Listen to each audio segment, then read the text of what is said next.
Sejumlah warga binaan Lembaga Pemasyarakatan Perempuan kelas 3 Ambon membuat kerajinan pernak-pernik Ramadan. Hal ini tentunya menjadi bekal keterampilan warga binaan setelah lepas nanti. Selama bulan Ramadan, petugas lapas kelas 3 Ambon fokus memberikan pembinaan khususnya bagi warga binaan perempuan. Ini dalam membuat kerajinan pernak-pernik Ramadan. Dengan memanfaatkan bahan bekas, warga binaan perempuan ini mampu menghasilkan pernak-pernik yang unik dan menarik. Tujuannya agar warga binaan memiliki keterampilan yang bisa meningkatkan kesejahteraan hidup keluarga mereka saat bebas dari lembaga pemasyarakatan.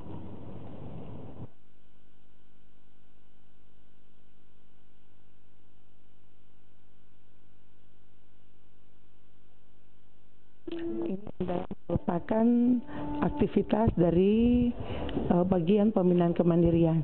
Jadi perlu saya jelaskan, yang namanya pembinaan itu ada dua. Yang satunya pembinaan kepribadian dan satunya adalah pembinaan kemandirian. Nah, ini bagian dari pembinaan kemandirian.